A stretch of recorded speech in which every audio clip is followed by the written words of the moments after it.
네, 반갑습니다. 오늘은 이제 24번이고요. 전문 열등한 근기의 수행 부분입니다.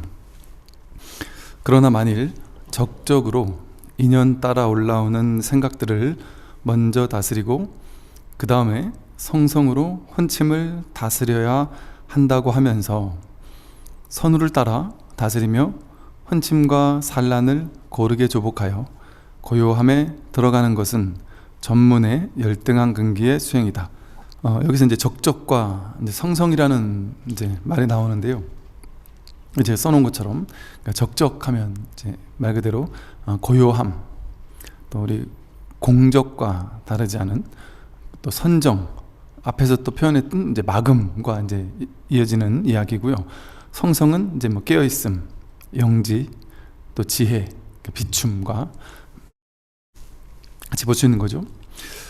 만일 이 적적, 고요, 선정 이런 것들을 통해서 인연 따라 올라오는 이 생각들을 먼저 이제 막 생각이 올라올 때마다 선정을 통해서 그거를 다스리고 그렇게 해서 이제 올라오는 생각들을 잘 다스린 다음에 그 다음에 이제 성성으로 깨어 있음으로 이제 영지 있는 그대로의 비춤을 통해서 또 혼침을 또 다스려야 한다고 하면서 선후를 따라서 먼저가 있고 차후가 있고 선후를 따라서 다스리면서 혼침과 산란을 고르게 조복해서 고요함에 들어가는 것은 전문의 열등한 근기의 수행이다. 그러니까 이제 이 전문의 열등한 근기의 수행이라고 했는데 이 점수의 문이다. 그러니까 쉽게 말해서 이 공부는 하나하나 닦아서 이루는 공부가 아니라는 것이죠. 겉으로 봤을 때 이제 방편의 차원에서 본다면 우리가 생각이 조금 고요해지고 조금 더 고요해지고 수행을 많이 하면 할수록 우리 이제 쉽게 말해 우리의 분별심의 입장에서 보면 연부를 하고 독경을 하고 자선을 하고 뭐 지관을 하고 온갖 수행법을 통해서 생각을 좀 이렇게 고요히 하고 그러니까 선정을 통해서 그러니까 생각을 이렇게 찍어 누르듯이 이렇게 딱 고요하게 멈추는 것을 한다, 이런 수행을 한다 했을 때 왠지 느낌에는 이제 단계적으로 내가 조금씩 생각이 좀 고요해지는 것 같습니다. 또 생각에 휘둘리면서 좀 많이 벗어나고 있는 것 같습니다. 이렇게 느낄 수는 있어요. 근데 그러더라도 그것은 분별이 막 파도가 똑같은 파도란 말이죠. 파도가 세게 치느냐 잔잔하게 치느냐 이제 그 정도 차이일 뿐이지 그것을 가지고 공부라고 하지는 않는다. 생각이 일어나고 일어나지 않고를 고요하게 잘 이게 찍어 누른다고 해서 그것이 수행이 잘 된 것이다 라든지 그렇게 말하진 않는다. 그 올라오는 그 산란함이나 그 혼침이나 온갖 생각들의 근원을 깨우쳐서 깨닫는 것이 이 공부이지. 그래서 번뇌가 일어나더라도 일어난 바가 없구나, 일어나더라도 그것의 성품이 공하구나라는 사실을 곧바로 깨닫는 것이지, 고요함을 내가 유의 조작 수행을 통해서 만들어내는 것, 그런 것을 얘기하고 그런 수행을 하려고 한다면 그것은 전문의 열등한 근기의 수행일 수밖에 없다. 만약에 그걸 공부라고 한다면, 그렇게 해서 좀 고요해진 것을 수행이라고 한다면 일반인들도, 마음공 많아하는 사람도 막 번잡한 일들이 많을 때, 막 정신없을 때, 이럴 때는 다들 누구나 머릿속이 복잡하지 않겠어요? 그런데 일반인들도, 수행 안 하는 사람도 아무 일 없이 그냥 고요히 조용히 어디 한적한 곳에 가서 고요하게 휴가를 즐긴다든가 이럴 때는 그 생각이 덜 올라올 수 있거든요. 그러면 그럴 때는 그 사람이 수행을 잘하는 것이냐, 그런 것을 가지고, 그런 생각이 많이 오고 적게 오는 것 가지고 그렇게 얘기할 수가 없다는 것이죠. 그래서 이렇게 분별심을, 이제 생각이 올라오는 생각이나 혼란 이런 것들을 이렇게 가라앉히는 것, 딱 막아버리는 것, 그것을 고요하게 만드는 것, 그래서 그것을 수행이라고 한다면 이제 단계가 있을 수 있겠죠. 왜? 생각을 효과적으로 막은 사람이 있고 생각을 좀 덜 막은 사람이 있겠죠. 그러니까 생각이 많이 요동치는 사람이 있고 그래도 많이 고요해진 사람이 있겠죠. 그거에 따라서 공부가 많이 했다 적게 했다라고 얘기할 수도 있겠죠. 아마 방편의 세계에서는. 근데 여기서는 전문의 열등한 근기의 수행이라고 이렇게 딱 얘기를 한 이유는 생각이 많고 적고 그걸 뭐 얼마만큼 고유했고 이게 문제가 아니다. 이 공부는 그 공부를 한다면 그것은 이제 점차적인 단계가 있겠지만 그냥 이 생각의 본성을 딱 꿰뚫어 보는, 생각의 본성이 공하다라는 사실을, 모든 생각이 나오는 딱 그 자리를 회광반주에서 딱 깨우치는 이 공부는 이렇게 점차적으로 되는 것이 아니다. 왜 점차적으로 되는 게 아닐까요? 본래 갖추어져 있는 거기 때문에. 생각이 많은 사람도 있고 적은 사람도 있어요. 어떤 사람은 생각이 많고 어떤 사람은 적고요. 또 어떤 사람은 수행을 통해 생각을 많이 통제하고 어떤 사람은 수행을 하는데도 생각을 통제를 잘 못하는 사람도 있습니다. 근데 그거는 다 다르죠. 사람마다 달라요. 생각이 많은 사람 적은 사람 다 다른데 그 생각을 할 줄 안다는 그 생각이 딱 일어나는 걸 통해서 그걸 통해서 내가 부처구나라는 게 확인된단 말이죠. 생각이 많든 적든 생각이 일어나는 그것으로서 벌써 생각이 딱 일어났다면 벌써 그것이 부처가 자각이 된 거거든요. 그것이 바로 부처를 증명해 주고 있거든요. 100%. 그것을 이 부처의 자리를 본다면 생각이 많은 것 작은 게 무슨 상관이 있겠어요. 좋은 생각을 많이 하는 사람과 나쁜 생각을 많이 하는 사람을, 좋은 생각을 많이 하면 착한 사람, 나쁜 생각을 많이 하면 나쁜 사람, 이거는 분별의 세계에서 하는 소리고, 좋은 생각을 하든 나쁜 생각을 하든 그 생각이 일어나는 기미만 보여도 생각이 일어났다라는 그것만으로 벌써 내 본성이 자각이 된단 말이죠. 이 생각이 도대체 어디서 나왔느냐, 어디로 돌아가느냐, 이 자리가 아니면 어떻게 이 자리에서 나올 수가 있느냐. 그러니까 생각과 많고 적음은 상관없이 이걸 많은 것을 적은 것으로 바꾸는 것은 점차적으로 가능하겠죠. 그러니까 그것은 열등한 근기의 수행이다. 그것은 진정한 수행이라고 할 수 없다. 진짜 수행은 그렇게 생각을 막 째고 누르고 하듯이 하는 그런 공부가 아니다. 곧바로 그 생각의 본성을 깨닫는 것이다. 생각이 본래 번뇌가 곧 보리구나라는 생각, 일어나는 그것이 바로 법이구나라는 사실을 자각하는 것이죠. 그는 비록 성성과 적적을 평등하게 한다고 하지만 사실은 고요함만을 취하는 행에 빠져서 있는 것이니 어찌 본래의 공적과 본래의 영지를 떠나지 않고 자유롭게 두 가지를 함께 닦는 일 마친 사람이라고 할 수 있겠는가. 비록 이런 사람도 나도 성성 적적을 평등하게 닦고 있다, 성성을 수행하는 걸 통해서 내가 성성하게 이렇게 깨어있고 적적을 닦는 것을 통해서 이렇게 마음을 고요히 닦아가고 있다 라고 말은 하지만 사실은 고요함을 취하는 행에 빠져 있는 것이다. 분별되는 생각, 많은 생각들을 고요하게 만들고 이렇게 생각을 가지고 조작하는, 생각의 본성을 탁 회광반주에서 보는 것이 아니라 그 생각의 대상을 끌려가는 거다. 많이 끌려갔느냐 적게 끌려가는 것이냐, 그게 똑같이 끌려가는 것에 불과하다. 그러니 어찌 이런 사람을 본래의 공적과 본래의 영지를 떠나지 않고, 본래의 공적은 늘 있는 우리의 본래의 성품이에요. 본래의 영지, 이건 뭐 영지를 떠난 적이 있습니까? 본래 공적을 떠난 적이 있습니까? 우리의 성품자리를 회광반주에서 본다면 우리는 늘 고요하고 늘 이렇게 깨어 있어요. 늘 이렇게 깨어서 살아 있어요.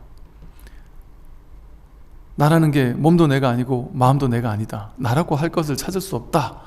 그렇게 했는데도 불구하고 이렇게 우리는 보고 듣고 하는 이 영지가 깨어있음이, 이 살아있음이 늘 이렇게 늘 작동하고 있단 말이죠. 그리고 그 모든 것이 생멸법들이, 생겨나고 사라지는 모든 것들이 생겨났다 사라졌다 생겨났다, 어디서 생겨난 거예요? 이 자리에서 일어났다가 또 이 자리로 돌아갈 수밖에 없다. 그러니 생멸법이, 생각이, 오온이 딱 움직였다 하면 그것이 바로 법을 증명해주고 있다. 이 공적 영지라는 본래의 성품, 본래 우리를 떠날 수 없는, 우리가 떠날 수가 없다, 이것을 깨달아야 되는, 이것을 막 잡아야 되는 것이 아니라 이걸 놓칠 수가 없다. 어떤 죽었다 깨어나도 이 법을 놓칠 수가 없는 게 이제 우리들이죠. 우리의 본래의, 우리 성품은 그렇다. 그래서 본래의 공적과 본래의 영지를 떠나지 않고 자유롭게 두 가지를 함께 닦는 그 사람이 일마친 사람이에요. 어떤 본체와 작용, 체와 용이라고 하죠. 본체적인 측면에서는 공적이라고 하고, 작용, 용의 측면에서는 영지라고 이렇게 표현은 하지만 이것이 둘이 아니란 말이죠. 이 두 가지를 함께 닦는다고도 했지만 닦을 것이 없죠. 본래 원망구족하고 있는 것이기 때문에 그런다는 사실을 자각하는, 그것이 바로 일 마친 사람이다, 무사인이다. 우리는 본래 일 마치고, 일 마쳐져 있어요. 누구나 일을 마치고 있다. 누구나 부처다. 다만 스스로 모를 뿐이지. 그러니까 부자가, 우리 저 법화경의 비유처럼 내가 본래 부자인데, 아니면 친구가 이렇게 어마어마한 죽을 때까지 쓰고도 남을 만한 값진 보석을 주머니에 넣어줬는데, 이 사람은 그 보석이 있기 때문에 이미 부자거든요. 이미 부자인데 자신이 주머니를 돌아보려고 하지 않은 거예요. 바깥으로 좀 오늘은 뭘 먹고 살아야 할까, 오늘은 먹을 게 좀 있을까, 바깥으로 다니면서 이렇게 먹거리를 취하려는 마음은 냈어도 자기가 이미 가지고 있는 이 보석을 보려고 하지 않았을 뿐이란 말이죠. 그러더라도 이 사람은 이미 부자인 것처럼, 아버지가 아들을 한 30년 40년 떠돌던 거지를 보고서는 딱 보자마자 아들인 걸 확인했단 말이죠, 아버지는. 그래서 아버지는 아들한테 아들이라고 얘기하고 싶지만, 아들이라고 찾아가려고 하니 아들은 오히려 저 대단하신 분이 나한테 나를 어떻게 하려고 하나 겁이 나가지고 도망치더란 말이죠. 그러니까 얘한테 부처라고, 너가 이 값진 보배가 다 너 거다, 너는 본래 이 집 주인이다, 너는 본래 부처다, 이 얘기를 하면 안 되겠구나, 아직 근기가 지금 그걸 받아들일 만한 때가 아니구나 해서 집에 데려다 놓고 저 화장실 똥 씻는 일부터 시켰단 말이죠. 번뇌의 똥을 치우면서 내가 본래 부처라는 것에 익숙해지는데 오랜 시간이 걸린단 말이죠. 그 오랜 시간이 걸리고 나서야 이제 비로소 너가 바로 부처다, 너가 바로 이 집 주인이다, 너가 바로 내 아들이다, 너가 바로 불자다, 부처의 아들이다 라는 것을, 그게 불자예요. 불자는 부처의 아들이니까 그 불자도 부처의 아들이 바로 불자죠, 부처죠. 그러니까 우리는 본래 부처이다. 그러니 사실은 이게 불교가 이제 종교라고 하잖아요. 그러니까 종교에는 믿음이 중요하잖아요. 내가 본래 부처인데 부처라고 얘기해도 내가 이걸 깨닫지 못하니 일단 믿기부터 하자, 믿음부터 시작하자. 우리 가만히 생각해 보세요. 내가 중생이다, 그래서 나는 정말 죽었다 깨어나도 부처가 되려면 하늘의 별 따기보다 힘들다, 2500년 전에 석가모니 부처님이나 하신 일이지 우리 같은 사람이 어떻게 할 수 있느냐, 이렇게 생각을 하면서 복이나 짓고 열심히 살고, 그렇게 살면 두렵거든요. 내가 죽고 나서 또 지옥 가지 않을까, 내가 옛날에 잘못한 것들 그 과보를 받지 않을까, 내 미래가 병나지 않을까, 아프지 않을까, 자식은 사고치지 않을까, 남편은 바람피지 않을까, 내가 나중에 치매가 걸리면 어쩌지, 온갖 근심 걱정, 내가 죽고 나서 육도윤회를 하면 어쩌지, 개나 소나 돼지로 태어나면 어쩌나, 그 더러운 곳에서 어떻게 사나, 이제 온갖 이런 고민들을 한단 말이죠. 근데 이제 믿음이, 내가 깨닫지 못했을 뿐이지 난 이대로 부처다라는 딱 믿음이 있으면 벌써 삶을 사는 자세가 달라져요. 야, 내가 그냥 부처구나, 진짜 부처구나. 부처가 뭘 두려워할 게 있겠습니까? 부처가 어떻게 지옥을 갈 수가 있겠어요? 진짜 부처구나 하는 어떤 이 믿음만 있더라도 일단은 좀 안심이 된단 말이에요. 그전엔 두려웠는데, 인생 사는 게 두려웠고 내가 어떻게 될지 모르고 두려웠는데, 내가 그냥 이대로 부처였구나, 나 아직 확실히 깨닫지 못했지만, 그럼 안심할 수가 있어요. 안심한 채로 이제는 내가 갈 길은 이거구나, 내가 이걸 지금은 이제 믿음의 수준이고 그냥 아르마리로 아는 수준이지만, 내가 이것을 내가 탁 체득하는 것, 이것만이 내 인생 최고의 값진 보배겠구나. 왜냐면 다른 것들은 유통기한이 제한돼 있잖아요. 우리 지금 나이가 있으니 50년도 못 살고 죽을 거 아니겠어요? 몇십 년 안 되는 유효기간, 재산을 벌어도 이거 몇십 년 안 되고, 건강해도 그거 어차피 몇십 년 안 되고, 다 얼마 안 되는 유효기간을 가지고 있는 허망한 것들인데, 거기 목매면서 남은 인생을 산다면 그게 정말 값진 걸까요? 그렇게 값진 거겠는가? 진짜 값진 것은 이 마음 공부를 통해 자기 성품을 깨닫는 것이다. 물론 복 짓는 것도 중요하지만, 복 짓는 게, 이 깨닫기 전에 복을 짓는 것은 유의업으로서 복을 짓기가 쉬워요. 복을 짓고 나서 내가 이만큼 복을 줬는데 이만큼 받아야 되지 않을까 하는 어떤 계산된 복 짓기가 되기 쉽다. 근데 그렇게 되면은 이제 무주상 보시가 되지 않잖아요. 보시를 해도 무주상 보시가 되지 않으니까 유의의 복은 받을 수 있겠지만 무루복이 되지는 못한단 말이에요. 무의의, 그야말로 무량대복이 되지는 못한단 말이죠. 근데 내가 자기 성품을 확인하고 나면 작은 것 하나를 보시해도 그것이 무량대복이 된단 말이죠. 그러니 요즘에 어떤 사람들은 그 불교에서는 스님들 중에 이 깨달음을 얘기를 하는 스님들은 자꾸 이 공부만, 마음 공부만 얘기하고 복 짓는 일, 사회활동을 등한시한다.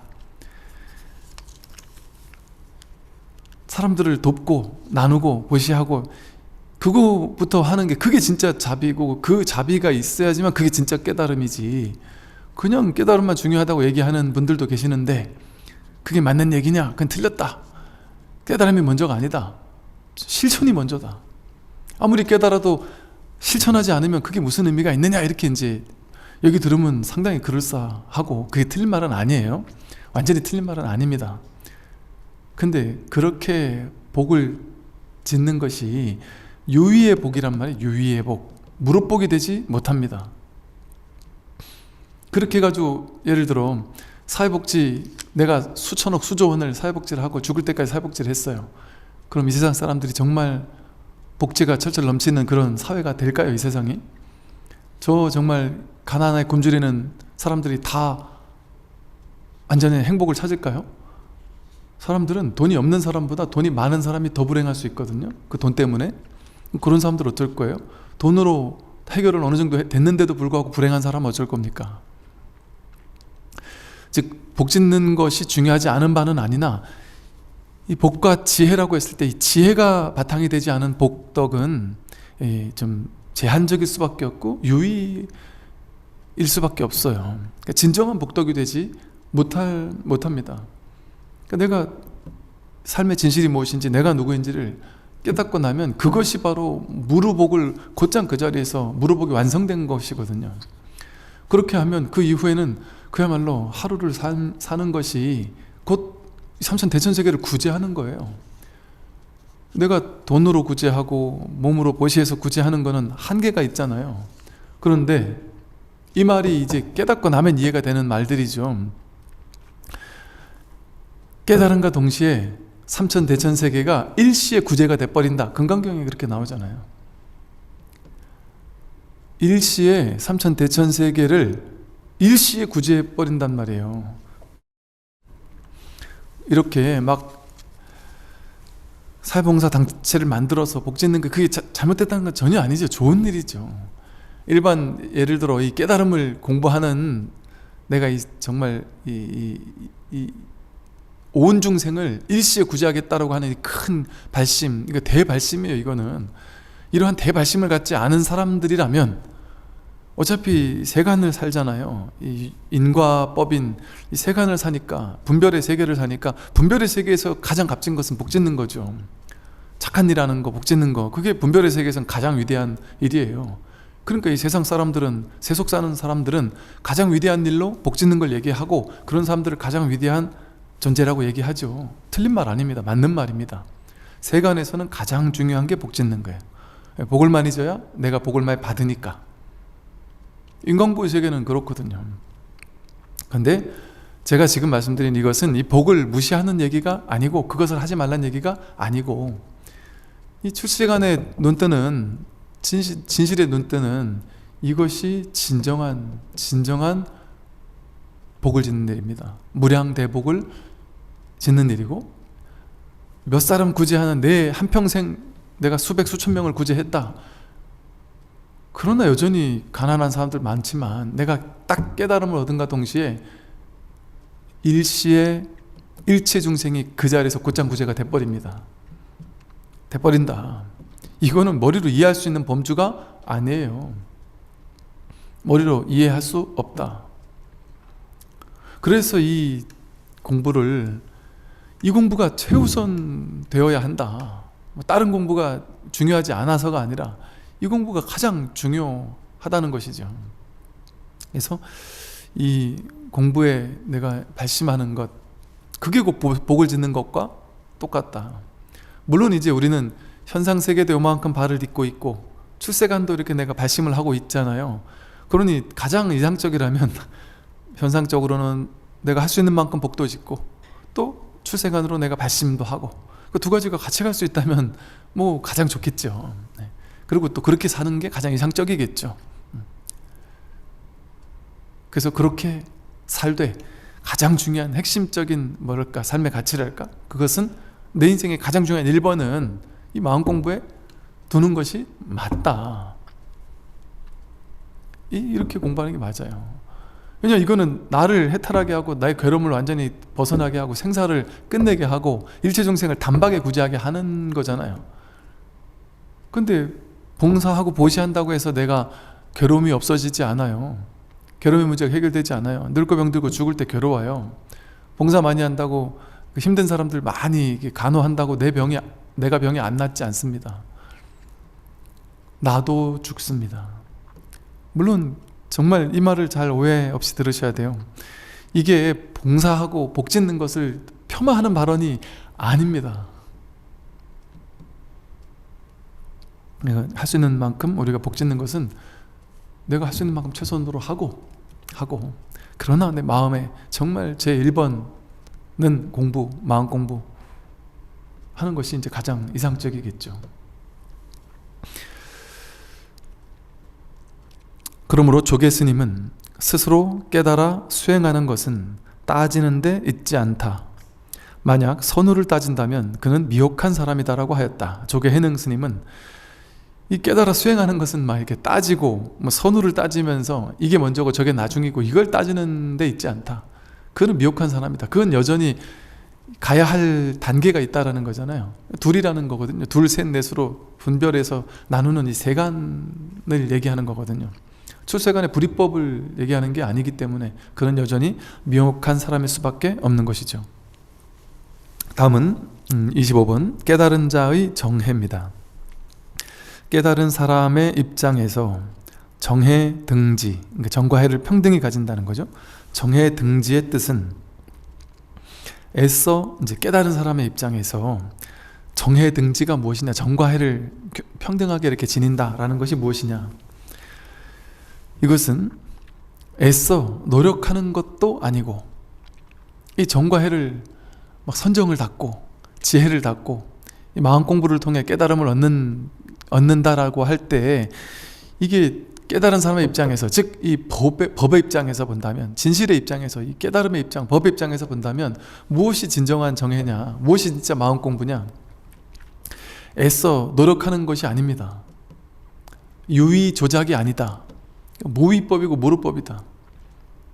애써서 노력해서 얻는 것이 아니다. 이것은 노력하는 수행을 하게 됐을 때, 갈고 닦고 노력하는 수행을 하게 되는 사람들의 문제점은 뭐냐 하면, 갈고 닦는 내가 있어요. 갈고 닦아서 가야 할 목표가 있어요. 둘로 나누는 거거든요. 내가 깨닫겠다, 내가 열심히 갈고 닦아서 깨닫겠다 하는 나와 나 아닌 것이 있고 내가 가야 할 것이 있고 이렇게 둘로 나누는 공부이기 때문에 그런 것이 있는 동안은 나는 수행을 해서 열심히 달려가는 것 같은데 내가 하는 수행이 되잖아요. 그럼 나를 에고 아상을 깨는 게 수행인데 내가 그 수행을 하고 있어요. 내가 나를 버리는 걸 내가 하고 있으니까 되겠습니까? 그를 향해 달려가는 것 같지만 그 반대편을 향해 달려가는 것과 같을 수 있다. 그래서 애써 노력하는 것도 아니고 원래 무위여서 어떤 특별한 것이 없다. 원래 무위, 유위는 함이 있다, 노력함이 있다, 애씀이 있다. 이게 유위법이라고 하고요. 무위는 할 것이 없다. 할 것이 없어요. 삶은 할 것이 없습니다. 무위로서 이렇게 있어도 모든 것은 저절로 자연스럽게 일어날 것은 일어나고 있거든요. 우리 삶을 가만히 보면 배고픈 거 내가 하나요? 저절로 배가 고파지고 저절로 내가 밥을 찾게 돼요. 목마른 거 내가 합니까? 저절로 목 말라져요.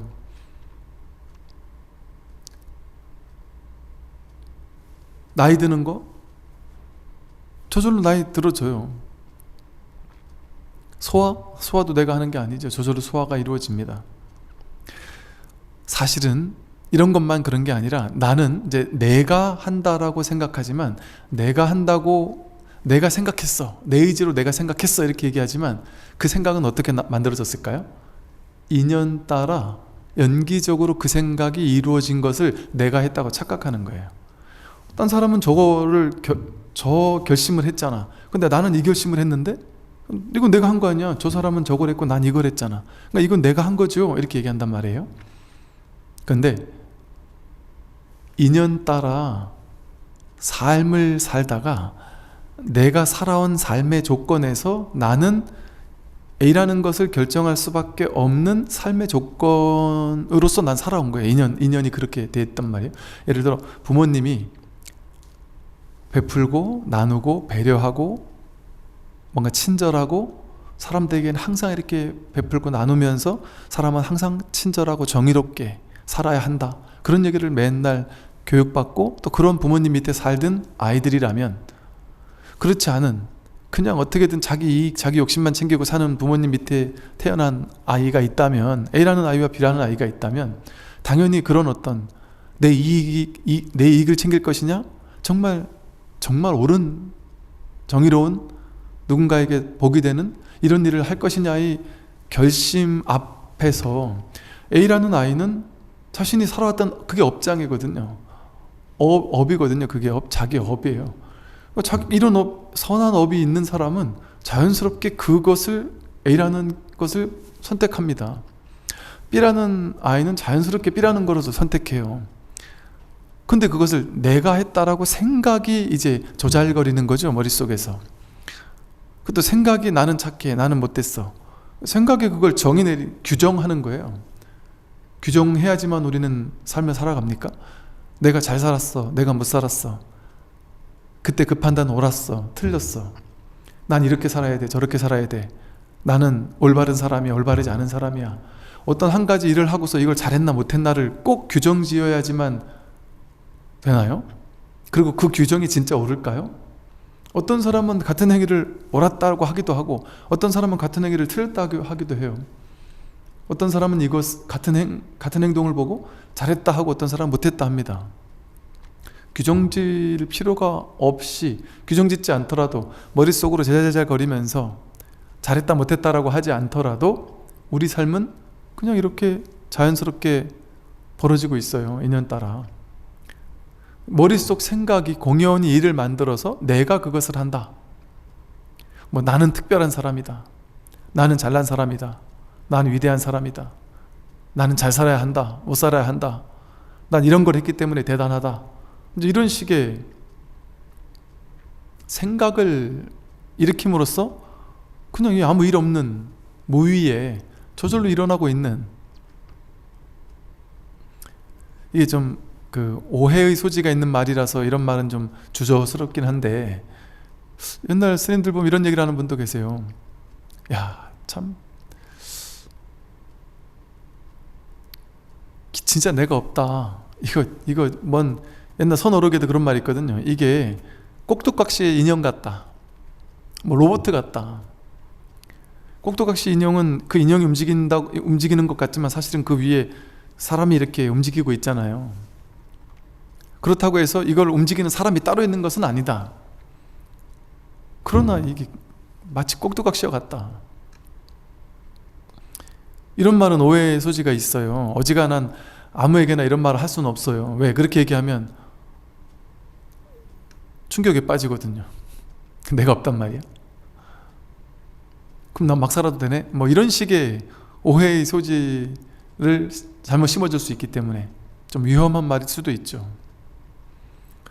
사실 이 부처님 법은요, 법을 있는 그대로 얘기하기가 참 어려운 이유가 되게 위험해요. 원래 옛날에 깨어난 깨달음을 얻은 많은 분들은 되게 위험했어요. 본인이 위험한 게 아니라 남들이 그 사람을 보기 위험해요. 그 사람은 우리가 평소에 알고 있는 것과 다른 얘기를 하거든요.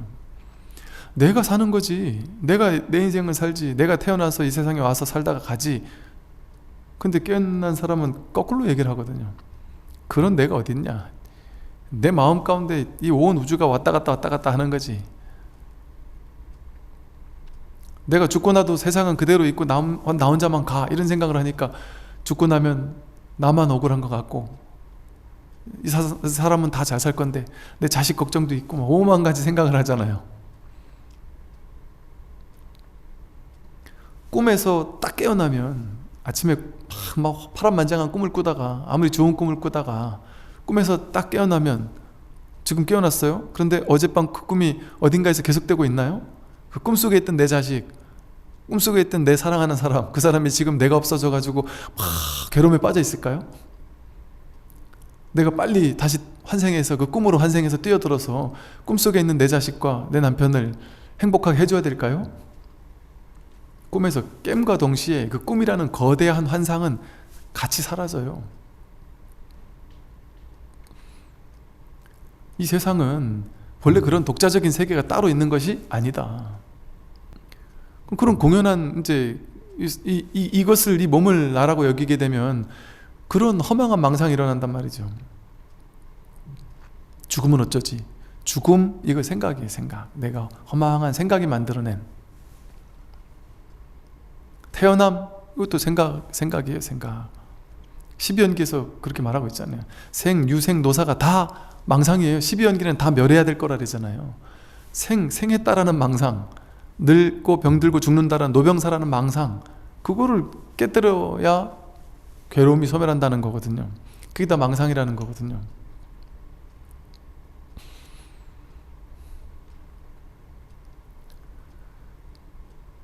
꿈을 딱 꿀 때 보면 꿈속에 딱 뛰어들잖아요. 잠에 딱 들었어요. 꿈이 딱 시작돼요. 근데 꿈 시작될 때 보면은 어떠냐면, 내가 응애응애하고 태어나는 것부터 하나하나 차곡차곡 꿈이 시작되는 경우가 있습니까? 꿈으로 딱 뛰어들면 갑자기 꿈의 세계가 일시에 확 펼쳐져 버려요. 꿈속에서 빌딩, 산하 대지, 사람들 막 다 만들어져. 내가 꿈에서 꿈을 하나하나 내가 하나님이 돼가지고 천지창조하듯이 하나하나 막 창조해내야 됩니까? 꿈의 세계를? 그러지 않잖아요. 일시에 만들어져 버리잖아요. 꿈이 기억나는 그 순간부터 탁 이미 세계가 있단 말이에요. 펼쳐져 있어요. 그리고 꿈속에서도, 꿈속에 있는 그 개체, 꿈 전체가 나잖아요. 내가 꿈이라는 세계를 쫙 펼쳐냈잖아요. 진짜인 것처럼. 그리고 거기다 나라는 것도 펼쳐냈어요. 꿈속에 내가 있잖아요. 주인공이 있잖아요. 사실은 꿈 전체가 난데 여기 주인공이 나다라고 생각하면서 꿈을 꾸고 살았어요. 그럼 이 주인공, 꿈속의 주인공인 나라고 생각했던 허망한 이 개체적인 허망한 자아는 꿈속에서 이 전체가 꿈인 줄 모르고, 꿈속에서 내가 죽으면 어쩌지? 내가 늙으면 어쩌지? 꿈속에서 그런 허망한 망상을 부리고 있단 말이죠.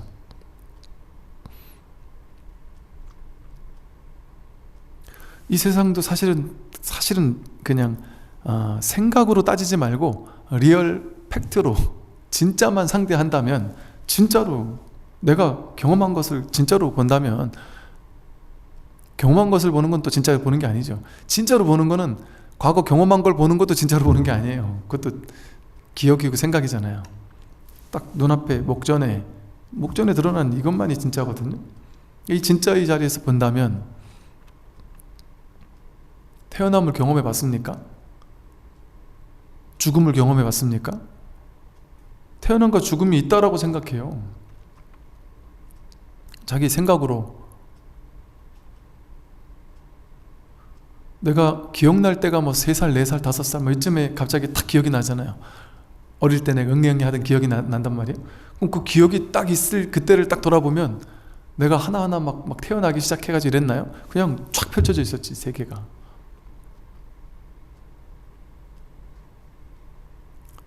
내 앞에 이 세계가 이렇게 확 펼쳐져 있는 거예요. 근데 내가 아르마리 분별심 식을 가지고 만법 유식이라 해가지고, 만법이라는 건 이 세상 모든 것들, 삼라만상 모든 것들이 소리거든요. 모든 것들은 오로지 식뿐이다.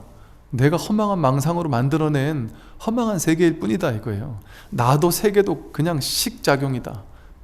그러니까 실제 바깥에 대상이 있고 여기 내가 있는 게 아니라 하나의 식일 뿐이다. 근데 그것을 여기 있는 보는 나를, 보는 측면을 뭐 견분이라고 하고, 보이는 측면을 뭐 상분이라고 하잖아요.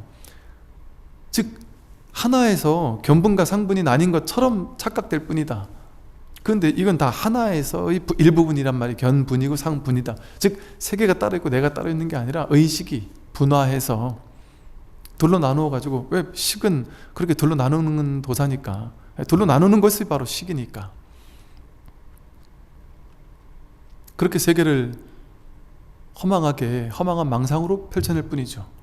그러니까 똑같은 쌍둥이가 똑같은 조건 속에서 똑같은 부모님 께서 살아도 그 중에 하나는 예를 들어 마음 공부를 되게 좋아해서 마음 공부를 했다, 하나는 그렇지 못했다. 예를 들어 한 사람은 너무나도 똑같은 세계인데 한 사람은 아주 불행한 삶일 수 있고 한 사람은 행복한 삶일 수 있어요. 똑같은 형제인데 다를 수 있잖아요. 같은 세계, 같은 직장에 다니는데도 같은 조건 속에 살아가는데, 비슷한 월급, 뭐 비슷한 조건에 사는데 어떤 사람은 무한한 행복이 연기할 수 있어요. 그 사람 눈앞에는. 또 어떤 사람은 너무 불행한 삶이 연기될 수도 있죠. 똑같은 월급을 가지고 어떤 사람은 가난하다 생각하고 어떤 사람은 부자다 생각할 수 있잖아요. 그게 이제 허망한 의식이 만들어낸 세계 속에 그것을 진짜라고 여기면서 허망하게 우리가 그렇게 살아가고 있기 때문이죠. 근데 이제 이런 얘기들이 잘못 들으면 위험하게 들릴 수 있죠. 전혀 다른 얘기를 하니까. 머리로만 들어버리면 이거 완전히 우리와는 전혀 다른 생각을 하는 것 같이 느껴지니까.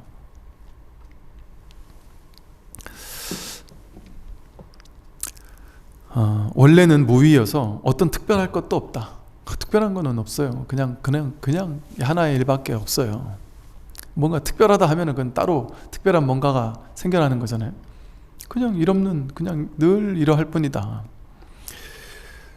빛을 보고 소리를 들을 때에도 다만 그럴 뿐이고, 뭔가를 볼 때 사람들이 자기 분별을 주인으로 삼다 보니까 분별심을 우리 심왕이라고 했어요. 식을 심왕이라고 그래. 마음의 왕.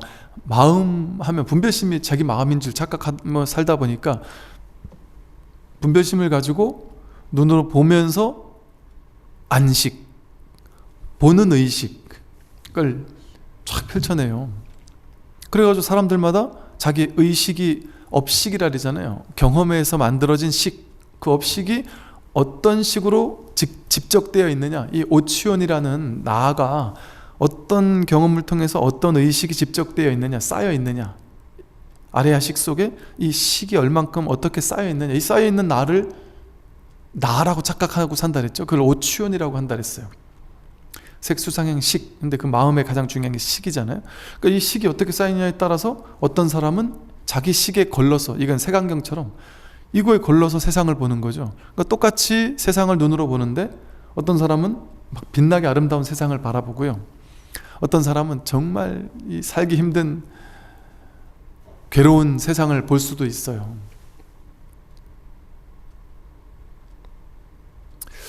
제가 말씀드렸듯이 그 20대 때 그 제비꽃을 탁 보는 경험을 통해서 뭐랄까, 그 기존에 살아오던 삶에서 바라보던 세상, 바라보던 세계, 그것이 뭐랄까 이제 전혀 다르게 보인달까요? 전혀 다르게 목격된달까요? 이렇게 보여진단 말이야. 그 전혀 새로운 봄에 눈을 뜬달까요? 그러고 나서 가장 크게 달라졌던 것이 뭐 깨달음 이런 건 모르겠고, 가장 크게 달라졌던 것이라면 다르게 보이는 거예요, 세상이. 그러니까 그냥 밋밋하던 세상이랄까? 그냥 뭐 자기 속에 갇혀 있었던 세상인 것 같아요. 그러던 세상이 그냥 너무나도 뭐랄까, 뭐 말로 표현할 수 없지만 너무나 아름답게 보인달까요?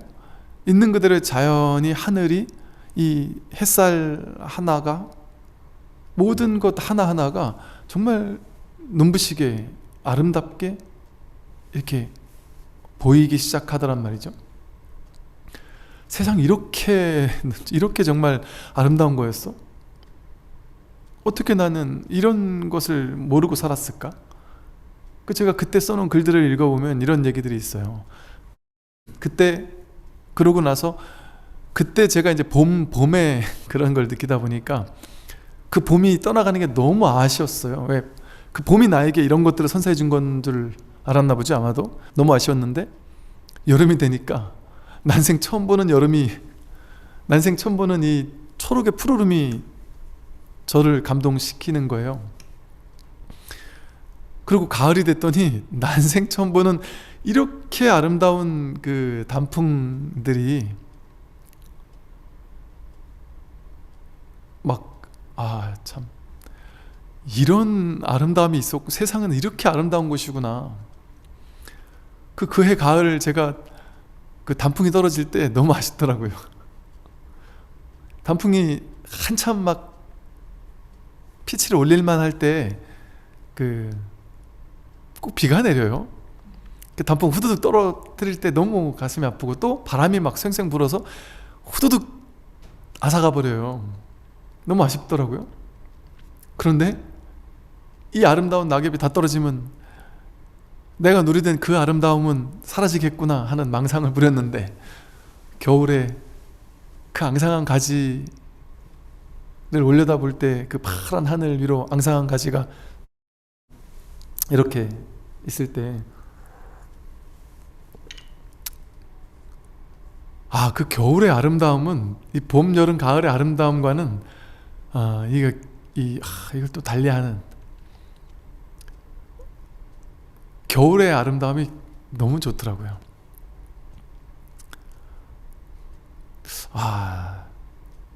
세상이 이렇게 목격되는구나. 나는 뭘 보고 산 거지 그동안? 지금 이제 생각해 보면은 진짜로 생각 속에 빠져가지고, 자기라는 어떤 의식 속에 빠져서 그냥 자기라는 그 생각이라는 그 틀이 만들어 놓은 색안경을 가지고만 세상을 보아왔던 것 같아요. 세상의 진실에 다가가 보지는 못한 채. 그때 사실은 이제 이 공부를 이끌어줄 스승이 있었어야 되는구나 하는 생각을 뒤늦게 하게 되더라고요. 빛을 보고 소리를 들을 때 다만 그럴 뿐이에요.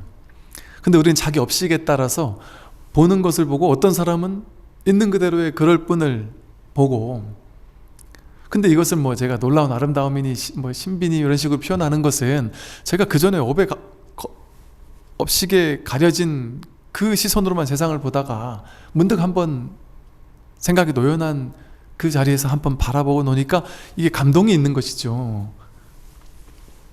근데 그 감동이 이 진실에 진짜는 아니란 말이에요. 그 감동이 사라진달까?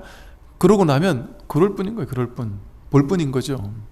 감동이라고 하는 것은 그냥 그 당시 어떤 느낌이 그랬다라는 것이고, 그럴 뿐인 것이죠. 그런데 사람들은 그럴 뿐으로 보지 못해요. 그럴 뿐이라는 건 볼 뿐이죠, 그냥. 그런데 사람들은 자기 업식대로 본단 말이에요. 그러니까 똑같은 세상을 보면서도 우울하다, 외롭다, 세상은 왜 이렇게 희뿌연가, 이런 세상을 바라보고, 또 자신이 막 기쁜 일이 있고 행복한 일이 있어가지고 막 부흥 뜰 때는 세상이 막 괜히 눈부시게 아름다운 것 같아요. 자식이 막 사고 치는 것도 아름다워 보이고, 남편이 막 술 마시는 것도 아름다워 보이고, 옛날 같았으면 한마디 할 것도 다 그냥 막 받아들여 줄 수 있을 것 같고, 마음이 막 갑자기 넓어져요. 자기 업 따라 사니까. 그러니까 그런 업식에 물들어 사니까 이게 미세하게 남편이나 자식한테 화를 낼 때 가만히 들여다보면 나도 모르지만 내가 마음이 닫혀 있을 때, 마음이 열려있지 않을 때, 그럴 때, 혹은 막 안 좋은 일 생겼었거나 이럴 때 나도 모르게 화도 더 잘 내고요, 막 신경질도 더 부리고 히스테리도 더 부리고 그러거든요. 근데 내가 마음이 활짝 열려있고 뭔가 막 이렇게 기분이 좋고 기쁘고 뭐 이럴 때는 뭐 다 받아들여 줄 수 있을 만큼 막 넓어지기도 하죠. 소리를 들을 때도 마찬가지죠. 어떤 소리를 듣고 자기 업 따라, 업식 따라, 자기 생각 따라, 상황 따라, 조건 따라 똑같은 소리를 듣고 어떨 땐 좋아하고 어떨 땐 싫어하고, 자기가 해석해서 그 소리를 듣고 그 소리에 끌려다닌단 말이에요. 그러니까 보이는 거에 끌려다니고 들리는 거에 끌려다녀서 보이는 걸, 더 좋은 거를 보고 싶어서 집착하고, 나쁜 거는 꼴 보기 싫은 거는 보기 싫어서 도망치려고 하고 거부하고 미워하고, 좋은 소리 칭찬은 더 듣고 싶어 하고, 싫은 소리는 듣기 싫어서 도망치려 하고 미워하고 거부하고, 그런 삶을 살아왔는데 이 공부를 하니까 이렇다는 거죠. 빛을 보고 모양을 보고 소리를 들을 때도 다만 그럴 뿐이다. 다만 그럴 뿐이다. 좋게 보거나 나쁘게 보는 게 아니고, 집착하려는 의도를 가지고 보거나 거부하려는 의도를 가지고 보고 듣는 것이 아니라 다만 그러할 뿐이다. 옷 입고 밥 먹을 때도 그저 그럴 뿐이고, 옷을 입어야 되면 그냥 입는 거예요. 배가 고프면 그냥 밥을 먹는 거예요. 그런데 사람들은 옷 입을 때 나도 저 사람들처럼 좋은 옷, 메이커, 더 화려한 옷, 봄, 여름, 가을 계절마다 새 옷도 사고 더 촉감도 좋은 옷을 입고 그래야 되는데, 남편이 좀만 더 벌어와도 내가 그렇게 할 수 있을 건데, 예를 들면 또 좋은, 이 옷이라고 했지만 이 당시는 차, 집, 뭐 백, 좋은 시계, 뭐 이런 명품, 이런 거를 못 가진 거에 대해서 막 가슴 아파하고, 온갖 생각을 가지고 그냥 옷이 필요하면 입으면 그뿐인데, 더 예쁜 옷, 나한테 더 잘 보이는, 잘 받는 옷, 나를 더 이렇게 돋보이게 하는 옷, 그런 거를 찾아 입느라고 입었다 벗었다 입었다 벗었다 막 반복을 하면서, 그 연예인분들 이렇게 보면은 그분들은 어쩔 수 없이 외부에 보여지는 것이 되게 이렇게 신경을 더 쓸 수밖에 없잖아요.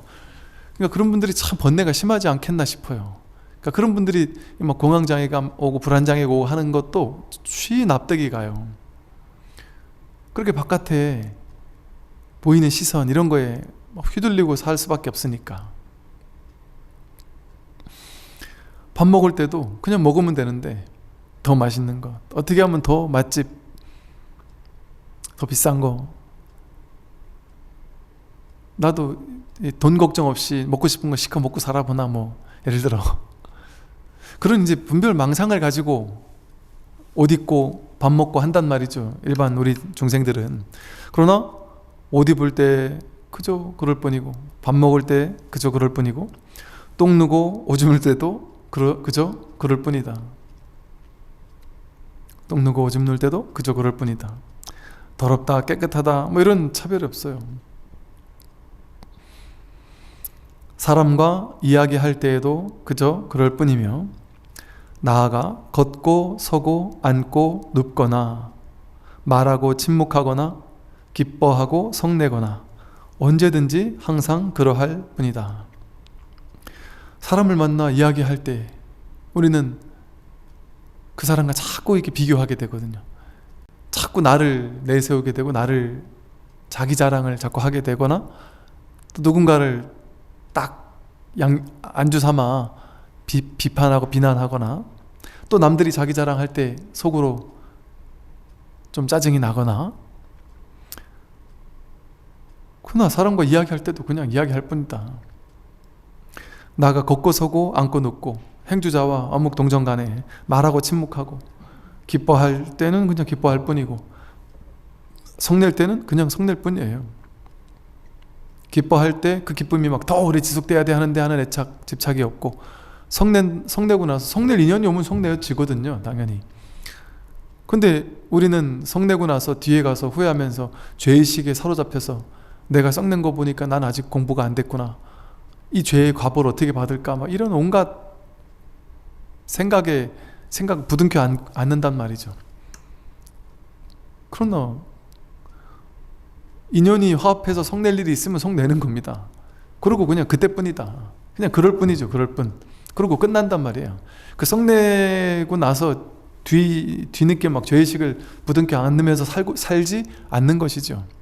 그 인생에서 자꾸 뭔가 이게 찌꺼기를 켜켜이 쌓아놓는 이 찌꺼기를 안고 살아가는 게 아니라 그 다 놔버리고 가는 거죠. 놓고 가는 거죠. 버리고 떠나는 거죠.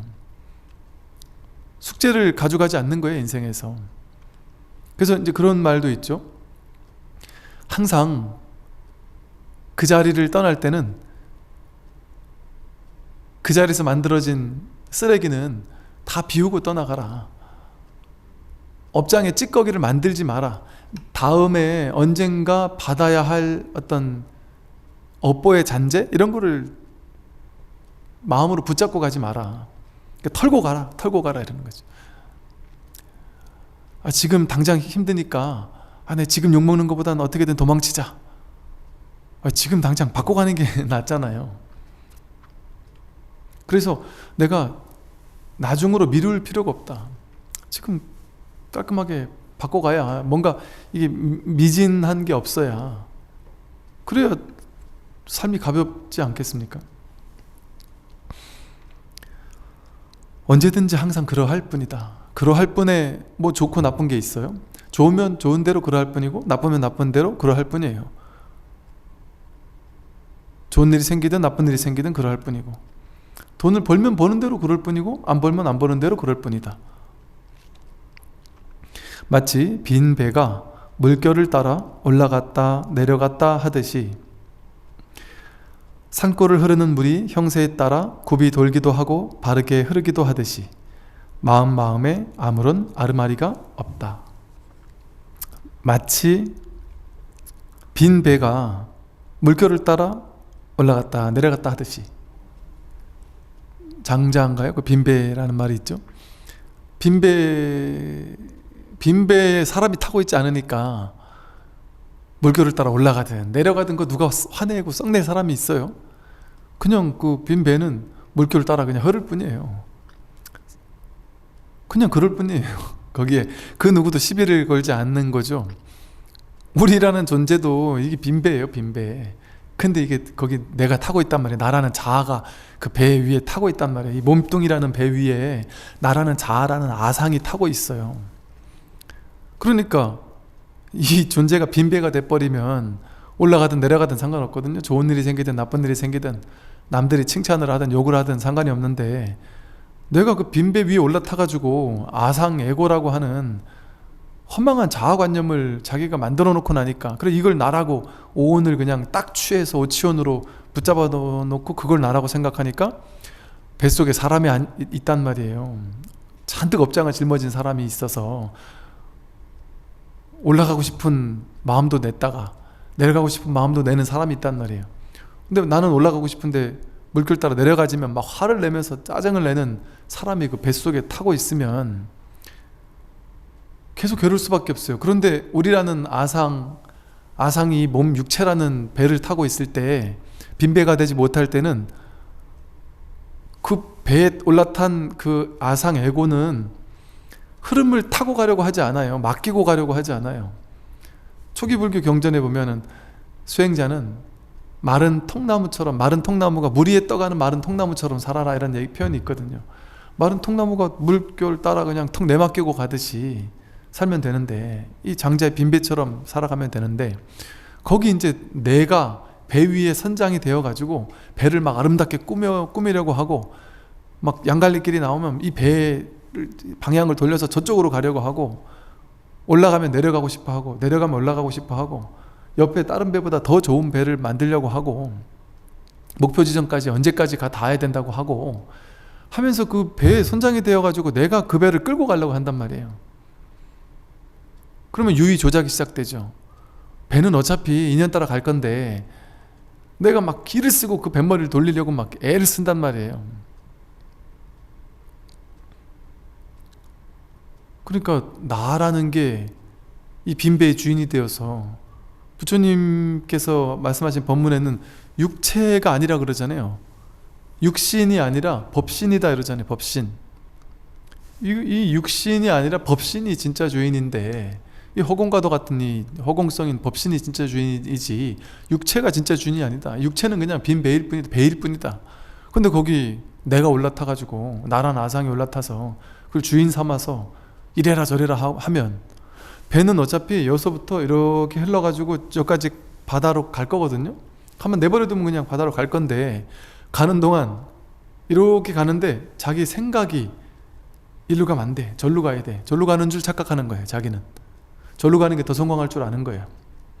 자식이 B라는 대학을 가게 됐는데 머릿속에서는 자식은 A라는 대학에 가야 돼 하고 막 혼자 막 근심 걱정하고 괴로워하는 거예요.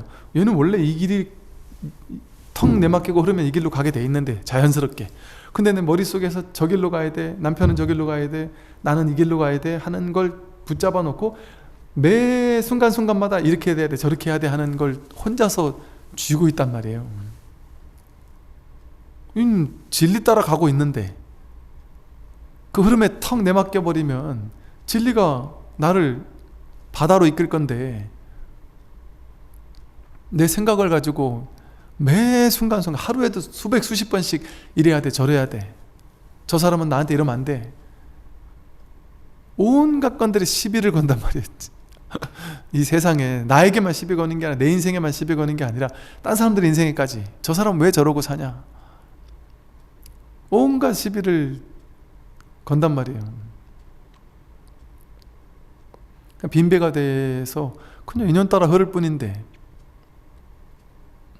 산골을 흐르는 물이 형세에 따라서 굽이 돌기도 하고 바르게 흐르기도 하고 할 텐데, 내맡기면 어떻게든 흘러서 어떻게든 갈 건데, 빨리 질러가고 싶고 빨리 도착하고 싶고 왜 이렇게 굽이굽이 돌아가느냐고 성을 낸다면 되겠느냐.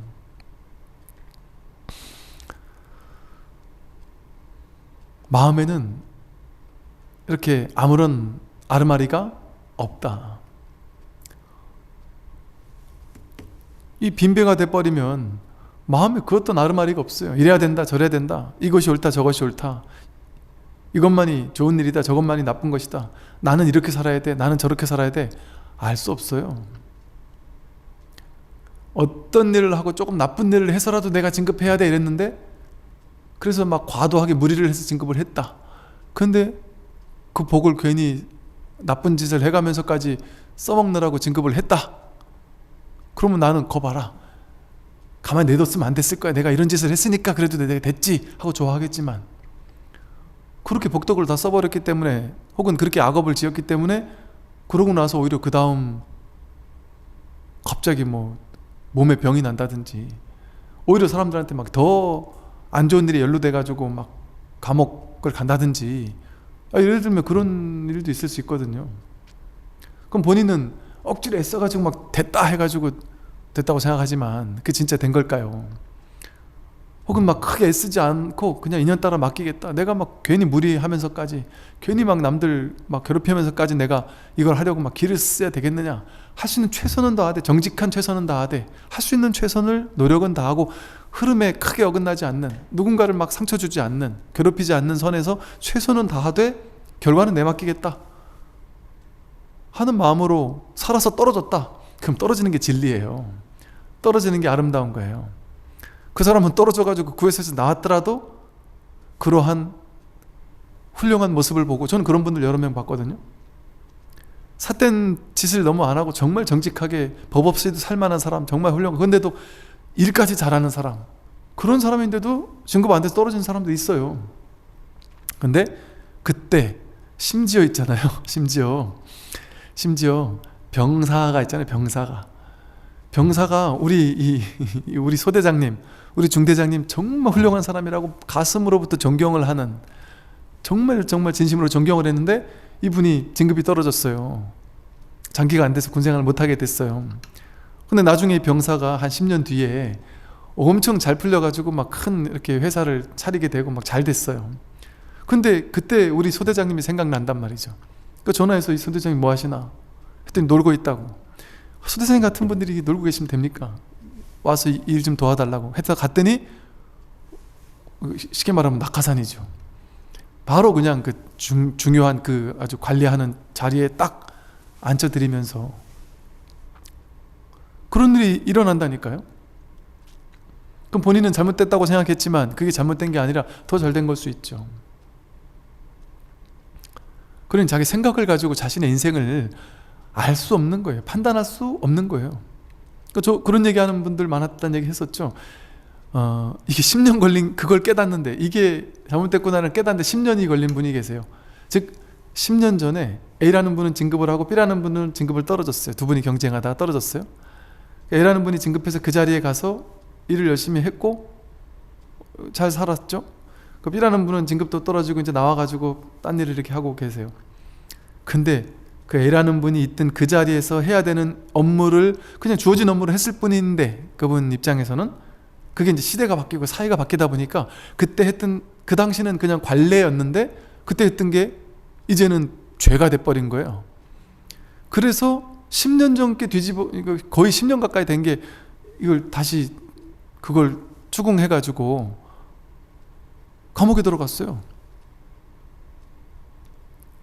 이 B라는 분이 나중에 10년 후에 저를 찾아서 그 얘기를 하더라니까요. 야, 스님, 제가 그때 진급 떨어진 게 천만 다행이라, 지금까지 10년 동안 나는 그 떨어진 것 때문에 좀 가슴 아프고 저 사람을 부러워하며 살았는데 그 부러워할 게 없었구나, 내가 차라리 속편했구나라는 걸 깨닫는데 10년 걸렸습니다. 10년 뒤에 보니까 그 사람이 지금 그렇게 가 있고, 본인은 그냥 나와서 어쩌지 딴 일을 하면서 지금 그냥 잘 살고 있다, 그런 얘기를 하더란 말이죠. 모르는 거예요. 알 수 없는 거죠. 그게 진짜 좋은 일인지 나쁜 일인지. 누구나 다 선망하고 있는 그 대학에, 그 고등학교에 가고 싶어서 보냈는데 거기서 애가 정신적으로 너무 스트레스를 많이 받아가지고, 공부는 잘하는데 정신적으로 너무 스트레스를 받을 수 있거든요. 그래서 평생을 너무 힘들게 살 수 있어요. 그럼 그게 정말 올바른 선택이었겠느냐. 스트레스 좀 덜 주더라도 본인이 하고 싶었던, 본인이 할 수 있는 좀 적당한 학교에 가서 자기가 하고 싶은 일을 했을 수도 있겠죠. 예를 든다면 그 또한 인연일 수 있겠지만, 그러니까 우리가 자기 생각을 믿고 자기 분별의식을 믿어가지고, 그런 분별의식이 나를 끌고 가는 삶, 그런 지혜로운 삶이 아니다. 그러니까 언제든지 항상 그러할 뿐이고, 마음에 아무런 아르마리가 없다가 그 소리예요. 아르마리를 가지고 사는 게 아니에요. 분별지로 사는 게 아니라 무분별심으로 사는 거예요. 무분별심은 무엇이 무분별지일까요? 생각, 의도, 느낌, 감정, 생각, 의지, 의식 전부 다 분별지예요. 그럼 뭐가 무분별지일까요? 삶이 무분별지예요. 삶이고 진실이라고 하잖아요. 삶이고 진실이다. 제법 실상이다. 총목벌이다. 무분별지로 사는 게 너무 어려워요. 무언가를 하려고 하니까 어렵죠. 이미 드러나 있는 이 진실을, 이 삶이라는 이 진실, 제법 실상이라는 이 진실을, 이미 지금 사라지고 있는 이 흐름, 지금 살고 있는 이대로, 이것이 바로 진실이 매 순간 드러나고 있는 법신 부처님의 법계의 깨달음의 장인데, 그 자기 식대로 자기 생각, 해석, 분별을 가지고 그게 옳다고 생각하면서 그걸 주인으로 알고 살려고 하니까 괴로웠던 거거든요. 그러니까 법신 부처님의 법계가, 부처님의 정토 세계가 쫙 펼쳐지고 있는데, 아무 일 없이 흘러가고 있는데, 내 생각이 이건 틀렸고 저건 맞았고 막 이 생각이 주인이 돼서 사니까 괴로웠단 말이에요. 이제 생각을 탁 쉬고, 생각은 맞지가 떠들지 말든지 그건 생각의 속성이 내버려 두고, 생각의 당처는 공한 거니까 내가 그거 끌려가지 않겠다. 끌려가지 않고 그냥 생각이 움직이고 하더라도 그 생각을 저걸 써먹는 거죠. 필요한 만큼 써먹긴 하되 그 주인으로 내주진 않는 거예요. 주인 자리에. 주인 자리는 늘 이 삶이, 법이, 진실이 딱 주인 자리에 앉아서, 그러면 그런 삶이 어떤 삶이겠어요? 완전히 내맡긴 삶이죠. 자기 분별이, 아르마리가 내 인생을 끌고 가는 삶이 아니라 삶 자체가 삶을 살아가는 거예요. 그건 어떤 삶이에요? 어떤 삶이 아니에요. 이미 그렇게 살아가고 있어요. 이미 지금 이대로가 법신 부처님의 법계가 펼쳐지고 있단 말이죠. 근데 생각에 속삭임만 없다면, 그러니 삶을 완전히 받아들이는 거죠. 완전히 허용해 주는 것이죠. 이 삶의 문제점들을 해결하고 가는 게 아니에요. 문제점을 허용해 주는 거예요. 문제점을 완전히 직면하고 받아들이고 가는 거예요. 그 문제와 함께 가는 거예요. 함께 가기를 선택하는 거예요. 문제를 해결하고 가야지라는 생각을 가지고 절에 와서 수행을 통해 문제를 해결해야지, 수행을 통해 이 문제를 해결해야지, 자기 분별심으로 이렇게 해야 되라는 생각을 좀 더 효율적으로 하기 위해서 절에 와서 이 생각대로 하려면 어떻게 해야 되죠? 수행하면 이 생각대로 더 잘 되겠죠? 수행하면 막 이것도 바뀌고 저것도 바뀌겠죠? 그 방법으로 수행을 택하는 그런 수행은, 그런 수행하지 마라 하는 거예요. 임재 스님은 수행하지 말라가 임재 스님의 그 뭐랄까 모토라고 할 수 있거든요. 수행하지 마라. 수행하는 건 제대로 하는 게 공부길이 아니다 이런단 말이에요. 그 얘기가 그 얘기예요. 그렇게 수행을 가지고 내가 내 뜻하는 바대로, 내가 뜻하는 바대로의 진실, 내가 뜻하는 바대로의 깨달음, 내가 원하는 바대로의 어떤 공부를 하려고 애쓴다면 그건 진실이 아니란 말이죠. 그래서 삶이라는 진실이 이렇게 펼쳐져 있기 때문에, 그러니까 대부분이 여기서 다 무너지는 거예요. 다 수행을 하면 수행을 통해 내 인생을 바꾸려고 그래요. 왜? 바꿔야지만 행복하다고 생각하니까. 보살님들은 왜 절에 오셨어요? 물어보면, 아니면 왜 오셨어요? 여쭤보면, 자식이 너무 말을 안 들어서 어떻게 하면 말을 좀 들을 수 있을까 좀 상담하러 왔습니다. 남편이 하도 내 마음 같지 않아서 남편 어떻게 하면 이 남편은 이놈을 바꿀 수 있을까요? 인생이 너무 힘들어서, 몸이 너무 아파서, 뭐 어떤 일이 있어서 그걸 어떻게 하면 바꿀 수 있을까요? 어떻게 하면 바꿀 수 있을까요? 라고 질문을 해서 저에게 바꾸지 마시고 그걸 안고 사세요. 그거 같이 사세요. 그걸 허용하고 사세요. 그걸로서 사세요 라는 말을 듣고 싶으면 오는 것도 뭐 어쩔 수 없겠지만, 그거 듣고 싶지 않은 분들은 저한테 오셔봐야 도움이 안 됩니다. 욕만 하고 갈 수도 있어요. 저는 원하는 답을 주지 않는단 말이에요. 오히려 원하지 않는 답을 드린단 말이죠.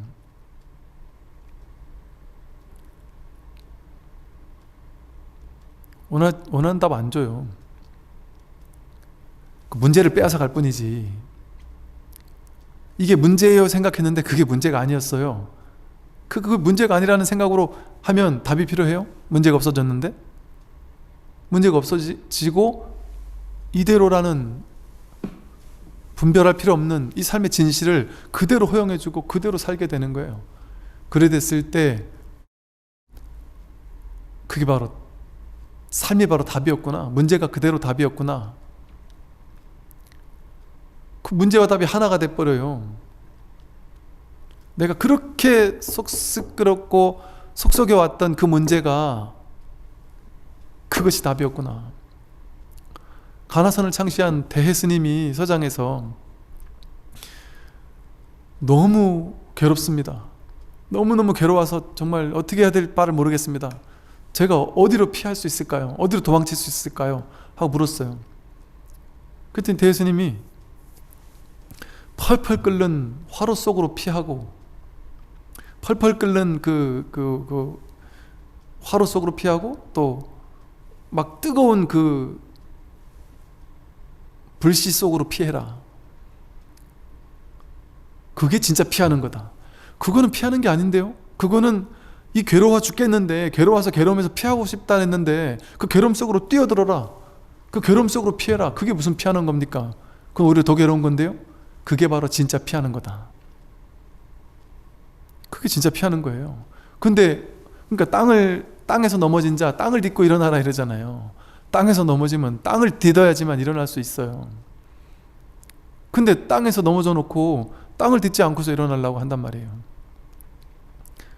그 괴로움 속에 뛰어드는 것만이, 그것과 완전히 하나가 되는 것만이, 그걸로 사는 것만이, 완전히 삶을 허용해 주고 사는 것만이 깨달음의 길이다. 그래서 보신 부처님은 발심을 해가지고 수행을 통해서 깨달음을 얻는, 수행을 통해 깨달음을 얻어서 부처가 되는, 그 부처가 되면 수용신이라 그래요. 그 보신 부처님의 몸을 수용신, 수행을 통해 깨달음을 얻은 분이 수용신이에요. 완전히 수용이 돼버린 몸이에요. 삶이 완전히 수용돼 버렸어요. 완전히 허용돼 버렸어요. 완전히 받아들여져 버렸단 말이에요. 물론 이렇게 제가 해석을 하면 사람들은 그런 식의 해석은 아닌 것 같은데요, 뭐 이렇게 얘기를 할 수 있어요. 불교는요, 교리적으로 그렇게 해석하는 게 아니에요. 불법은 육조 해능 스님의 가르침을 육조당 경이라고 이름 붙이는 이유는, 육조 스님이 개정의 사막에 대해서, 개정의 해탈직견, 오분향에 대해서, 사홍서원에 대해서 자기 식대로 해석하세요. 기존의 해석의 틀을 완전히 깨뜨려 버려요. 그럼 남들이 보기에는 이거는 전통적인 해석이 아닌데, 이건 경전적인 해석이 아닌데 라고 생각해요.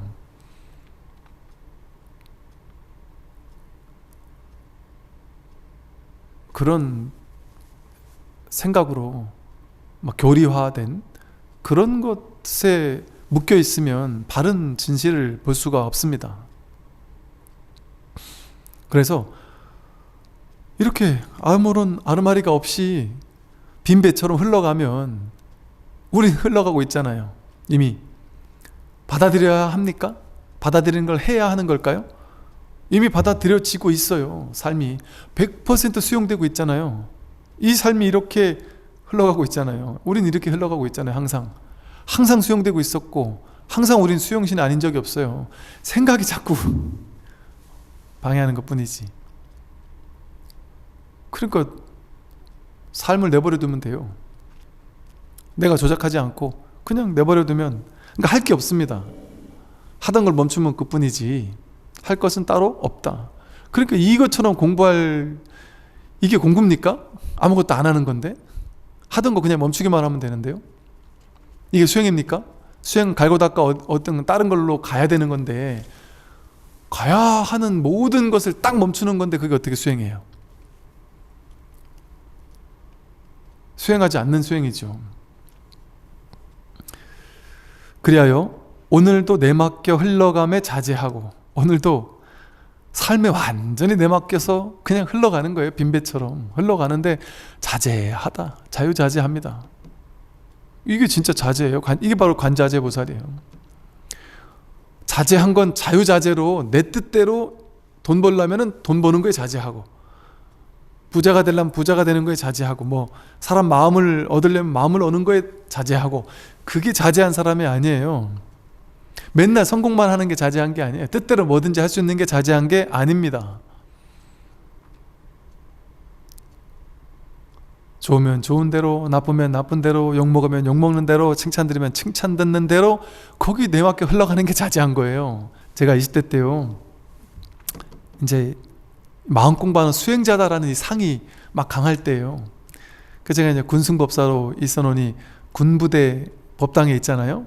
그러니까 이 군에 있는 많은 사람들한테, 많은 간부님들이라든지 많은 사람들한테 수행자는 뭔가 다르다 이런 모습을 보이고 싶은 거예요. 그러니까 항상 술술술 잘 풀려야 우리 스님이 뭔가 뭘 해도 마음 낸 대로 말한 바대로 다 술술 잘 해내야 그게 신도님들 보기에도 야 훌륭한 스님이지 이런 느낌이 제가 드는 거죠 그 당시. 그러니까 뭘 해도 잘하기를 바라게 되고 막 어떻게든 잘하려고 애쓰고 조금 못해가지고 안 좋은 소리는 듣고 싶지 않고 야 여기서 스님이 하니까 다르다 우리와는 다르다 이런 말을 듣고 싶고 또 우리 일반 불교 신자 아닌 일반 간부들 사이에서도 야 이 저 군종 법사님은 저 스님은 똑같은 우리랑 똑같은 군복 입은 스님이지만 우리랑 다 다르다.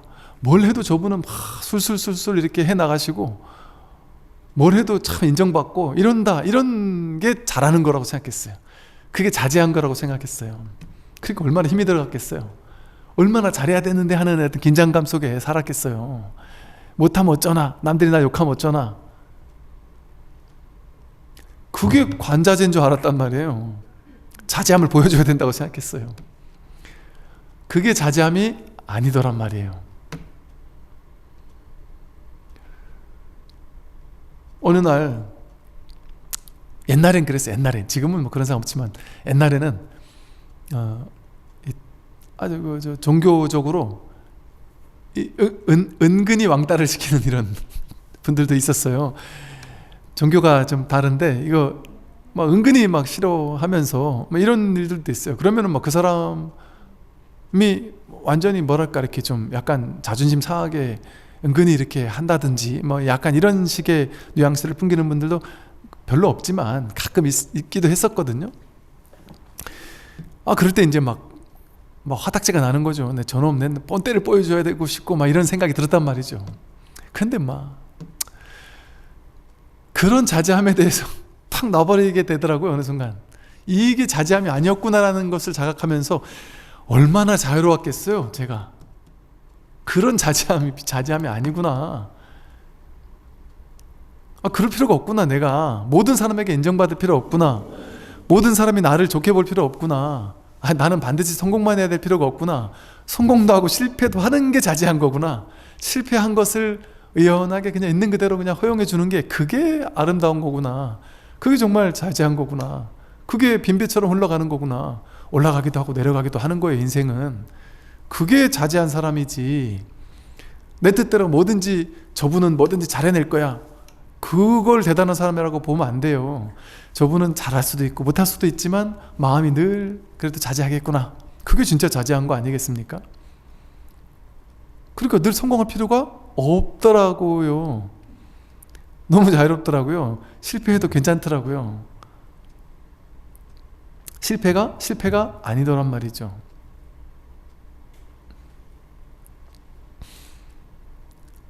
여기서 오는 자유, 이게 진짜 자유 아니겠어요? 내가 자유를 꿈꿔서 내가 원하는 특정한 자유를 꿈꿔서 그 자유를 쟁취한 것, 그게 진짜 자유일까요? 그럼 그 쟁취한 자유는 언젠가 사라지는데요? 그게 사라지고 나면 자유가 사라지잖아요. 그건 진짜 자유가 아니죠. 이대로 지금 이대로 있는 이것이 진짜 자유지. 나에게 언제나 늘 있는 이것이 진짜 자유지. 진짜 자제함이지. 어떻게 내가 만들어낸 자유, 만들어낸 자제함이 그게 진짜 자유라고 할 수가 있겠습니까? 오늘도 내맡겨 흘러감에 자제하고 내일도 내맡겨 흘러감에 자제하여 내맡겨 흘러가면 이렇게 자제해져요. 모든 인연을 따르되 아무런 걸림이 없고 모든 인연을 따르는 거예요. 인연 따라 사는 거예요. 막 크게 내 고집 없이 인연 따라 사는데 자제해서 걸림이 없어요. 뭐 어디 걸릴 게 있어요. 선을 닦거나 악을 끊는다는 생각도 없어요. 선을 닦거나 선악이 따로 없어요. 선을 닦거나 악을 끊어야 된다는 그런 생각도 걸림이 없고 곧고 꾸밈이 없어서 곧고 이게 고든 거예요. 어떤 것이 곧아야 된다라고 생각하는 그것이 딱 서 있는 게 고듬이 아니에요. 이게 진짜 고듬이에요. 흘러갈 수도 있고 굽이쳐 갈 수도 있고 그냥 내맡겨 흘러가는 자제함, 그게 진짜 고든 거예요. 이게 곧고 꾸밈이 없어서 뭐 꾸며낼 게 없잖아요. 내가 실패에 대한 두려움이 있으면 성공하기 위해서 꾸며내야 되잖아요. 성공한 척하기 위해서 꾸며내야 되잖아요. 내가 특정한 사람이 되기 위해 꾸며내야 되잖아요. 내가 수행자다운 사람이 되기 위해서 나를 꾸며야 되잖아요. 그럴 필요가 없어요. 특정한 수행자라는 상이 있다면 그 상처럼 되기 위해 내가 그렇게 살아야 되잖아요. 근데 그런 법에 대한 상이 없고 수행자에 대한 상이 없으면 꾸며낼 필요가 없어요. 나를 꾸며낼 필요가 없어요. 그냥 이대로 살면 돼요. 나답게. 남들이 그거는 도가 아니야 하고 욕하면 오케이.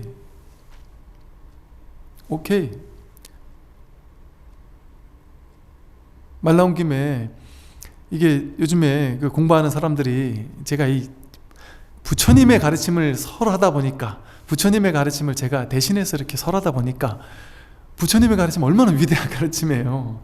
그러니 그 위대한 가르침을 제가 쉽게 설명을 해드리잖아요. 그러니까 자칫 어떤 사람들은 법상 스님이 부처님처럼 위대하신 분인가 보다, 부처님처럼 위대한 깨달음을 얻으신 분인가 보다, 정말 모든 것에 자제한 그런 분인가 보다, 이렇게 오해하는 분들이 자꾸 생겨나서 제가 이 자리를 빌어서 저는 그런 사람이 아니다. 그런 위대한 사람이라고 해서 그렇게 이게 딱 그런 자리에 올려놔 버리면 그건 본인이 괴로워요. 저는 그런 사람이 아니니까. 공부도 많이 부족한 사람이고 저는 제 스스로 많이 느껴요. 부족하구나. 그러나 뭐랄까 그 부족함에 대해서 그냥 받아들여요. 그리고 부족함을 통해 공부를 조금씩 이렇게 한 발 한 발 해 나아가고 있어요. 그리고 이렇게 같이 공부하면서 공부를 가르친다는 것보다도 이거를 이렇게 가르치면서 내가 더 많이 배웁니다. 제가 더 많이 배워요. 제 공부가 되고, 그리고 제 발심도 더 굳건해져요. 내가 정말 부처님 같은 사람이 된다면 이 똑같은 얘기를 해도 정말 더 많은 사람에게 감화를 주고 더 많은 정말 이 공부를 시켜드릴 수 있을 텐데 하는 생각 때문에 내가 더 정말 부처님처럼 공부를 해야 되겠구나 하는 그런 어떤 발심 아닌 발심이 들죠. 그래서 그 제 공부의 방편으로 저는 특이하게도 제 공부의 방편으로 이 그냥 공부를 가르치고 하는 것을 선택한 그냥 평범한 한 사람이에요. 한 공부인 수행자, 너무나도 평범한 모든 사람과 똑같은, 저도 똑같이 배고프면 밥 먹고 배부르면 싸고 먹고 싶은 것도 있고 뭐가 다를 게 있습니까? 뭐가 다를 게 있겠어요? 똑같은. 그러니까 여러분들이 저를 위대한 자리에 올려놓을 만한 그런 사람이 안 된다. 똑같은 자리다. 똑같은 자리, 같은 자리에 있어요. 같이 공부하는 도반이에요. 결코 저를 그런 자리에 올려놔서 그런 자리에 올려놓는 걸 통해서 본인 스스로 괴로워하지 마시란 말이에요. 본인 스스로 또 저에 대한 상을 만들어 놓고 또 어느 날 또 갑자기 실망하고 이러지 말란 말이에요. 저 실망할 일이 없겠습니까? 저한테 실망할 일이 있을 수 있죠. 본인들이 이런 스승을 원했다면 그런 스승에 제가 맞겠습니까? 그분들이 만들어 놓은 그 스승이라는 상에 어떻게 딱 들어맞는 사람이 제가 될 수가 있겠어요? 저 못해요. 저는 그냥 저다운 사람으로 사는 게 제 길이고 그게 저지. 그런데 사람마다 원하는 스승상이 다 다를 거 아니겠어요? 제가 그걸 다 맞춰줄 수 있을까요? 그러고 싶은 마음도 없고 그럴 수도 없어요. 그러니까 그런 훌륭한 스승일 거라는 기대를 내려놓으시고 저한테 배울 만큼 배워가지고 더 부처님 같은 분 스승을 만나기를 발언해서, 그래서 부처님 같은 스승을 만나서 그분에게 가는 게 가장 아름다운 일 아니겠습니까? 가장 좋은 일이에요. 제가 부처님처럼 훌륭하지 못함에도 불구하고 의리 때문에, 정 때문에, 그래도 우리 스님인데, 그래도 우리 절인데 막 이런 의리 때문에 이 절에만 죽을 때까지 다녀야지, 그거는 옳은 생각이 아니에요. 불교적인 방식에서는. 불교에서는 그래서 스님들이 구범 여행을 떠나잖아요. 구범 여행을 떠나서 이 스승 저 스승, 이 스승 공부하다가 하산하거라, 내가 더 이상 너를 가르칠 게 없다, 하산하잖아. 이게 자연스러운 불교의 공부 방식이거든요. 부처님 오신 날도 2절 저절 3절 이상을 밟는다, 이런 얘기도 2절 4절 2절 저절 2절만 가야 된다, 이 스승만 찾아가야 된다, 그런 게 없다는 거잖아요. 근데 행간에서는 신도님들이 이절저절 이 스님 저 스님 찾아다니는 거를 무슨 뭐 스님 쇼핑한다고 하면서 폄하하는 분들도 계실 수 있는데, 물론 그게 본인의 발심이 간절해서 가는 건 괜찮은데, 그냥 뭐 없나 싶어서 저 스님한테가 뭐 있겠나, 날 좀 더 예뻐해 주겠나, 아니면 진짜 쇼핑하듯이 그러고 다니면 안 되겠죠. 근데 간절한 발언이 있어서 그 간절한 발심이 중심이 되어서 스승을 찾아간다면 이절저절 쇼핑을 뭐 100번 1000번이고 해야 된단 말이죠. 그러니까 여기만 묶여 있으면 안 됩니다. 저 또한 그런 스승을 만나기 위해서, 또 그런 스승이 되기 위해서 저 또한 그 미진함이 제 공부의 어떤 동력이 되는 것이죠. 그래서 공부를 하게 된다.